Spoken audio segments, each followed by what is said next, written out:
이지훈 제주시장을 둘러싼 특혜와 불법 의혹이 감사위 조사 결과 대부분 사실로 드러났습니다. 이 시장은 사과했지만 자진 사퇴할 뜻은 없음을 내비쳤습니다. 원희룡 지사가 초고층 건물 드림타워의 건물 높이를 낮춰야 한다고 밝혔습니다. 신화 역사공원 사업에 대해서도 보완을 요구하는 등 대규모 개발 사업에 잇따라 제동을 걸었습니다. 규정 위반으로 교육청으로부터 수차례 고발을 당한 한 교육업체가 또다시 불법으로 영어 캠프를 운영하고 있습니다.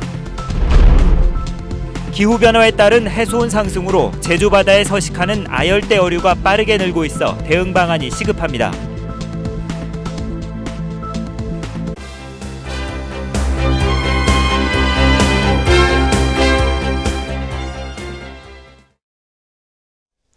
여러분 안녕하십니까? 뉴스데스크 제주입니다. 이지훈 제주시장이 취임 전 건물을 지으면서 특혜와 불법이 있었다는 의혹이 감사위 조사에서 대부분 사실로 드러났습니다. 이에 따라 관련 공무원들은 징계를 받게 됐지만 이 시장은 물러나지 않겠다는 입장입니다. 박주연 기자가 보도합니다. 문화재 보호구역인 비자림 인근에 2년 전 이지훈 제주시장이 지은 집입니다.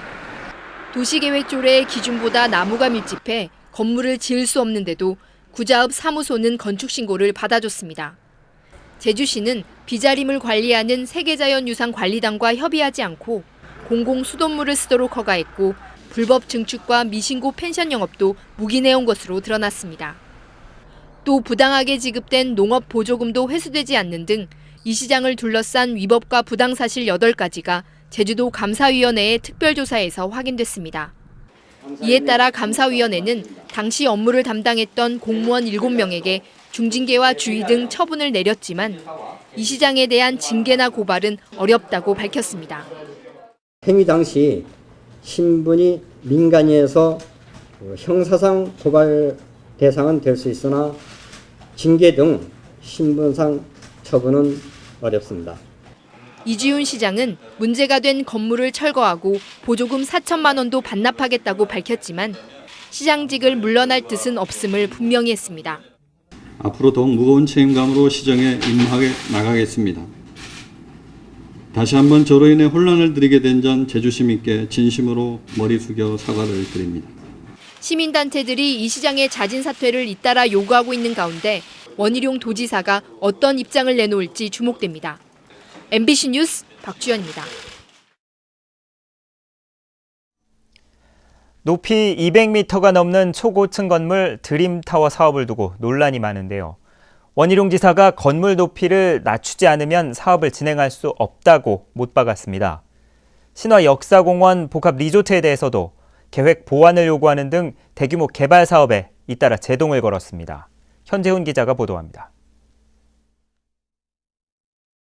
제주시 노영동에 높이 200m가 넘는 초고층 건물 2채를 짓는 드림타워 조성 사업. 중국의 리드그룹과 동아투자개발은 지난 6월 건축 허가를 받았지만 원희룡 도정이 재검토 방침을 밝힌 이후 사업은 잠정 중지된 상황입니다. 원희룡 지사는 여기에다 건물 높이를 낮추지 않으면 사업을 진행할 수 없다고 못 박았습니다.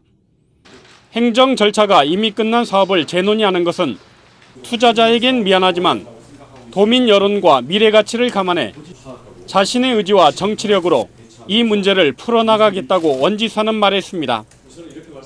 드림타워가 현재의 이치에서 무언가의 원래의 목적 사업과 건축을 하려고 한다면 고도에 대한 도민들의 우려와 제주의 미래 가치에 충돌하는 부분을 해소할 수 있는 대안을 제시해야. 지난 6월 건축 허가가 보류된 신화역사공원의 복합 리조트도 사업계획 보완을 요구했습니다. 원 지사는 당초 계획보다 숙박시설이 3,000실 늘어난 것과 관련해 숙박시설 수유량을 다시 산정하고 테마파크 내슈라 방언과 카지노 운영 계획을 제출하라고 사업자를 압박했습니다. 그런 것들이 진실성 있게 내놔야 판단 기준이 서는데 그걸 이제 우회적으로 간다든가 숨겼다가 나중에 하겠다라든가 이런 거는 안 된다는 뜻을 우리가 얘기를 합니다. 한편 제주도는 분양형 숙박시설에 치중된 사업은 원칙적으로 지향하고 산록도로 위쪽의 한라산 방면은 특별한 이유가 없는 한 개발 사업을 허용하지 않겠다는 원칙을 세웠습니다. MBC 뉴스 현재훈입니다.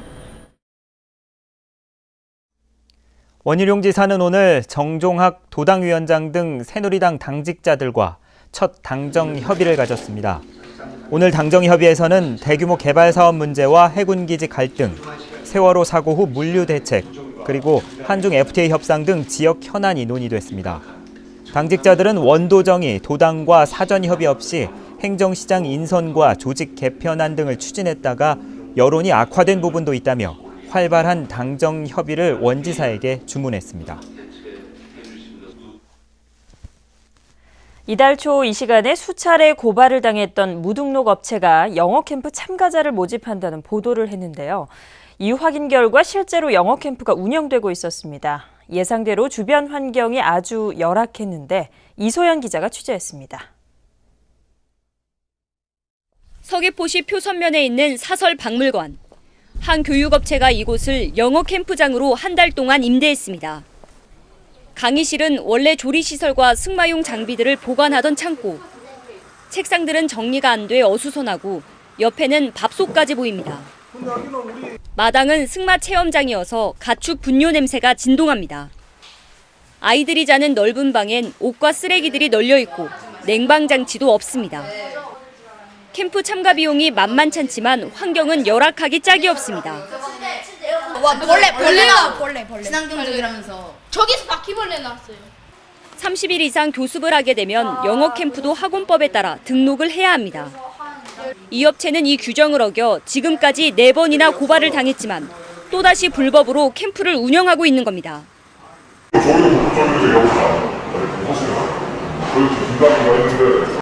불법 캠프는 등록이 안 되고 폐교나 가건물을 임대해 운영되다 보니 단속이 쉽지 않습니다. 저희가 제보를 받지 않는 이상은 단속을 하는 게 어려운 실정입니다. 전체를 관할하는 것에 있어서는 힘에 부치는 상황입니다. 어른들의 장사 속에 아이들이 그 피해를 고스란히 떠안고 있습니다. MBC 뉴스 이소연입니다. 2년째 공석 중이던 제주국제대학교 총장에 고충석 전 제주대 총장이 선임됐지만 학내 반발이 이어지고 있습니다. 제주국제대 이사회는 어제 저녁 회의를 갖고 총장 후보자 추천위원회가 추천한 3명의 후보 가운데 고충석 전 제주대 총장을 초대 총장으로 의결했습니다. 그러나 후보 중에 한 명이었던 김봉진 교수와 노동조합, 총학생회는 기자회견을 갖고 총장 추천위원회가 1위 후보자를 배제하고 2위 후보자를 총장으로 임명했다며 앞으로 법적 조치와 함께 거부투쟁을 벌이겠다고 밝혔습니다.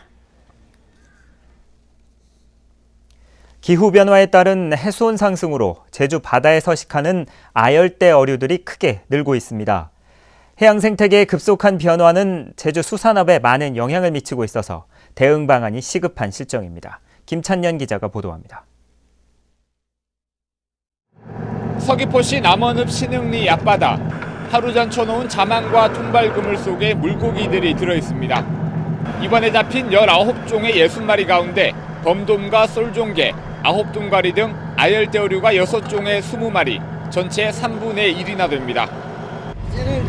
옛날과 좀 달라가지고 이름 모르는 고기도 막 난다, 열대어. 아열대 어류들은 필리핀이나 대만 등에서 주로 서식하는데 2000년대 들어 제주 바다에서 개체수가 급속히 늘고 있습니다. 특히 거북복과 가시복, 청줄돔은 제주 바다에 완전히 정착한 것으로 확인됐습니다. 국립수산과학원 아열대수산연구센터가 지난해 1년 동안 마을어장 5곳에서 조사한 결과 95종 가운데 51%인 48종이 아열대어종입니다. 지금 제주 바다에 그 아열대 종들이 얼마큼 분포하고 서식하고 있는지, 그래서 그 아열대 종과 그리고 기존의 제주도 바다에 살고 있는 종들하고의 그 종간 관계가 어떻게 되는지 종합적인 생태 조사 및 그 환경 조사를 하고 있습니다. 아열대 어종들의 정착성 여부를 파악하기 위해 제주 해역 5곳에서 정기적으로 난자치어 조사를 벌이고 있습니다. 서식하고 있는 어류의 가장 기본적인 단계가 알과 그 새끼 고기들이기 때문에 그런 것들 조사를 함으로써 이제 신흥 해역에 이제 서식하게 되는 종들을 미리 파악할 수가 있는 거죠. 해양 생태계의 변화는 수산 자원과 어업 활동에도 직접적인 영향을 주는 만큼 체계적인 조사와 함께 대응 방안 마련이 시급합니다. MBC 뉴스 김찬년입니다. 제12호 태풍 나크리가 북상하면서 제주는 내일 간접 영향권에 들겠습니다. 현재 태풍 나크리는 일본 오키나와 180km 부근 해상에서 시속 19km 속도로 서북서쪽 이동하고 있는데 제주 서쪽 해상을 지나는 모레 오후가 최대 고비가 될 것으로 예상됩니다. 이에 따라 제주 해상에 풍랑특보가 발효됐고 오늘 오후부터 바람이 점차 강하게 불기 시작하면서 내일 오전을 기해 제주 전역에 강풍 예비특보가 발효됐습니다. 내일은 태풍의 영향으로 100mm, 많은 곳은 300mm의 폭우가 예상되면서 산간 지역에는 내일 오후 호우주의보가 내려지겠습니다. 시내버스 요금이 내일부터 인상됩니다. 제주도에 따르면 시내버스 요금이 평균 14.7% 인상되는데 일반 요금은 기존 1,000원에서 1,200원, 청소년은 850원에서 950원, 어린이는 400원에서 450원으로 각각 오릅니다. 또 제주시와 서귀포시 공영 버스 요금도 성인 1,200원, 청소년 900원으로 각각 250원과 100원씩 인상되며 어린이 요금은 그대로 유지됩니다. 제주지방경찰청은 모텔을 팔아주겠다고 속여 돈을 가로챈 중국인 28살 서모 여인을 사기 혐의로 구속했습니다. 서 씨는 재작년 11월부터 7개월 동안 제주 시내 한 모텔에 투숙하면서 50대 여주인에게 모텔을 팔아주겠다며 숙박비와 항공권 구입비 등의 명목으로 90여 차례에 걸쳐 9,600여만 원을 대신 결제하도록 한 혐의를 받고 있습니다. 한국예총 제주도연합회는 오늘 도의회 도민회방에서 기자회견을 갖고 미술대전 파행 운영의 책임은 미술협회에 있다고 주장했습니다. 한국예총 제주도연합회는 미술협회가 미술대전 이관을 요구하며 미술대전 참여를 거부했고 미협 회원과 대학생들의 출품을 방해해 출품작이 크게 줄었다고 밝혔습니다. 또 미술대전의 미협 이관은 사진과 건축 등 다른 부문의 준비가 마무리되는 2016년에 추진하겠다고 덧붙였습니다. 뉴스데스크 제주였습니다. 여러분 고맙습니다.